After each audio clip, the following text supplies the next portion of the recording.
আপনিও তো এসেছেন দেখছি। কেন, আপনি কি ভাবলেন আমি শেষ পর্যন্ত আমার ভাইপোর বিয়েতে আসবো না? আহা, না না, তা নয় তা নয়, সবাই এসেছেন, দাদা সে কথাই বলছেন। তুমি এসেছো যে? আমি না এলে তো বিয়েটাই হতো না। আসলে আমি যদি না আসতাম তাহলে কিন্তু আমার ছেলে বিয়ের আসরেই বসতো না। ছেলের মা কখনো ছেলের বিয়ে দেখে না, আর আসেও না বিয়ে বাড়িতে। কিন্তু বুবলাই যে সে কথা মানে না। যে ছেলে তার কথা তো মান্য করতে হবে। ছেলে পুলেদের কথা অত কান দিতে নেই। ছেলে পুলে অনেক কথা বলে, আমরা তো আর এখনকার দিনের নয়। আপনি কোনো চিন্তা করবেন না। আমার মেয়ে বিয়ে দেখলে আপনাদের মনে হচ্ছে তো কোনো অকল্যাণ হবে? আমার মেয়ে বিয়ে দেখবেই না। আমাদের মাথার উপরে বাবা মা রয়েছে, আমাদের পরিবারটা একটু কনজারভেটিভ পরিবার। কোনো অসুবিধা নেই। না না, তবু যখন আপনারা বলছেন, ও যাবে না, ও বিয়ের আসরে যাবে না। আমরা আপনাদের সব কথা মানতেও পারবো না, শুনতেও পারবো না।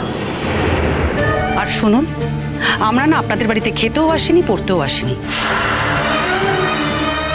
আমাদের বাড়ির বড় আদরের ছেলে বুবলাই ওর বিয়েতে এসেছে, আর ওর বিয়েতে ওর মা, আত্মীয়, পরিজন, পরিবার এরা উপস্থিত থাকতে পারবেন, এটা তো হতে পারে না। যাক বাবা, সব দিক দিয়ে রোকে হয়ে গেছে। যাক বাবা, মোমা শোনো না, ও মোমা। হ্যাঁ মা বলুন।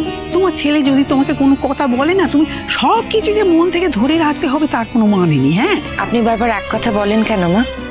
আমি কি একবারও বলেছি আমি বিয়ের আসরে বসে বিয়ে দেখব? আপনি কি আমাকে বিশ্বাস করেন না? আপনি আমাকে তো ভয় পান কেন মা? কি মনে হয় আপনার আমি খুব লোভী? আমি আপনাকে পরিষ্কার করে বলে দিচ্ছি মা, আপনি কিন্তু আমাকে আর সাবধান করতে আসবেন না। যে আসরে ছেলের মা থাকতে পারে না, সে আসরে ছেলের কাকা থাকবে কি করে? সে কথা তো হয়েই গেছে। তুমি নিজের ব্যবস্থায় থাকতে চাও, আর আমি তোমায় বলেছি যে নিজের হাতে সেই ব্যবস্থা করে দেব। আমি কি বলেছি সেটা আমার মনে আছে, কিন্তু আমি যা বলেছি সেটা বোধহয় তুমি ঠিক বুঝতে পারোনি। দাদা ভাই, দেরি হয়ে যাচ্ছে তো, কতক্ষণ দাঁড়িয়ে থাকবো আমরা তীর্থের কাকের মতো? বুবলাইদা, তাকাতে যখন হবে তখন তাকিয়েই ফেলো তাড়াতাড়ি। আমি তো তাকিয়েই আছি, কিন্তু কার দিকে তাকিয়ে আছি বুঝতে পারছি না।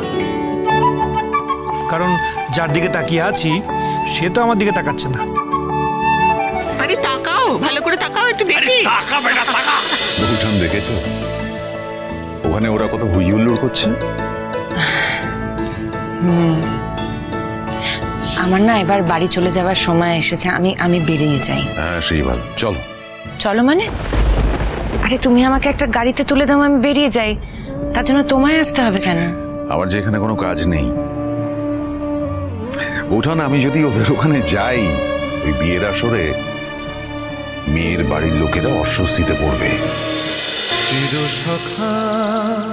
চিরসখা সোম থেকে রবি প্রতিদিন রাত ৯টায় স্টার জলসায় ও জিও হটস্টারে।